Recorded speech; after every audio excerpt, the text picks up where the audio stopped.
আজকের এই ভিডিওতে কথা বলবো এমন একটা ফোন নিয়ে যে ফোনটাতে রয়েছে বড় ব্যাটারি, ডিএসএলআর-এর মতো ক্যামেরা, হাই লেভেলের পারফরমেন্স এবং ফোনটার ডিজাইনটা একদমই ইউনিক। ফোনটির নাম হলো অনার 600 5G। চলুন তাহলে দেখে নেওয়া যাক ফোনটাতে আরো কি কি ফিচার রয়েছে এবং এর ভালো মন্দ দিকগুলো কি কি, আর বাংলাদেশের মার্কেটে এই ফোনটার প্রাইস কত হতে পারে। সকল বিস্তারিত নিয়ে কথা বলবো আজকের এই ভিডিওতে। আর এই ফোনটা আপনার জন্য নেওয়া উচিত হবে কিনা, সম্পূর্ণ ভিডিওটা দেখলে আপনি নিজেই ডিসাইড করতে পারবেন এই ফোনটা আসলে আপনার জন্য নেওয়া ঠিক হবে কিনা। সো মূল ভিডিওতে যাওয়ার আগে রিকোয়েস্ট থাকবে চ্যানেলটা সাবস্ক্রাইব করে রাখার। প্রথমেই কথা বলা যাক এই ফোনটার ডিজাইন নিয়ে। ফোনটার ডিজাইনটা সত্যি অসাধারণ।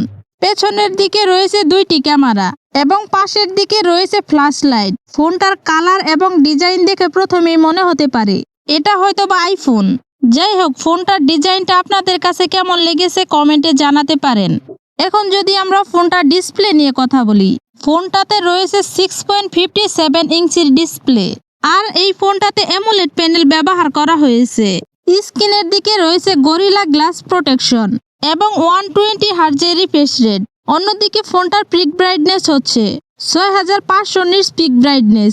এতে সূর্যের আলোতেও স্ক্রিন একদম পরিষ্কার দেখা যাবে। পারফরমেন্সের কথা বললে এখানে রয়েছে স্ন্যাপড্রাগন 7 Gen 4 প্রসেসর। এতে কিন্তু আপনি ফোনটাতে হাই গ্রাফিক্সের গেম রান করাতে পারবেন, কারণ ফোনটাতে হাই লেভেলের পারফরমেন্স ব্যবহার করা হয়েছে। তার পাশাপাশি ফোনটা দিয়ে আপনি ভিডিও এডিটিং এ সকল ধরনের কাজ করতে পারবেন। এখন যদি আমরা ফোনটার ক্যামেরা নিয়ে কথা বলি, ফোনটার ব্যাক সাইডে রয়েছে 200 মেগাপিক্সেল মেইন ক্যামেরা এবং 12 মেগাপিক্সেল আল্ট্রা ওয়াইড ক্যামেরা। এতে কিন্তু আপনি ছবি তোলার সময় ভালোই ডিটেল পাবেন। আর ফোনটার সামনের দিকে রয়েছে 50 মেগাপিক্সেল সেলফি ক্যামেরা। এতে ডে লাইটে বা লো লাইটে দুইটাতেই আপনি ভালো ডিটেল পাবেন। অন্যদিকে ফোনটাতে রয়েছে IP68 এবং IP69 রেটিং। এতে কিন্তু ধুলাবালি এবং পানি থেকে ফোনটা সুরক্ষা থাকবে। বলতে গেলে এটা কিন্তু ফোনটার একটা প্লাস পয়েন্ট, কারণ অনেক সময় আমাদের হাতে থাকা ফোনগুলো পানিতে পড়ে গিয়ে নষ্ট হয়ে যায়। এই ফোনটা পানিতে পড়ে গেলে নষ্ট হওয়ার চান্স খুবই কম।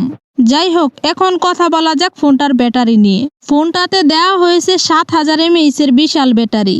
একবার ভেবে দেখেছেন এখানে কত বড় একটা ব্যাটারি ব্যবহার করা হয়েছে?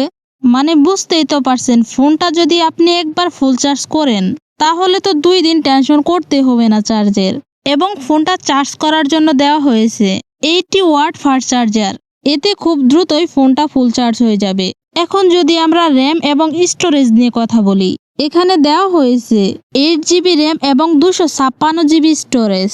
এতে আপনি ফোনটাতে অনেকগুলো অ্যাপস একসাথে ব্যবহার করতে পারবেন।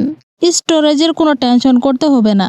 অন্যান্য ফিচারের কথায় আসলে এখানে রয়েছে USB Type-C কেবল, ওয়াইফাই, ব্লুটুথ, ফিঙ্গারপ্রিন্ট সেন্সর এবং ফেস আনলক। বলতে গেলে এই ফোনটা কিন্তু সকল দিক থেকে একদম পারফেক্ট। ভালো ক্যামেরা, বড় ব্যাটারি এবং হাই লেভেলের পারফরমেন্স সকল কিছুই রয়েছে এই ফোনটাতে। সো এখন কথা হচ্ছে এই ফোনটার বাংলাদেশে প্রাইস কত হতে পারে। এই ফোনটা এখনো বাংলাদেশে লঞ্চ হয়নি, তবে অল্প কিছু দিনের মধ্যেই লঞ্চ হয়ে যাবে।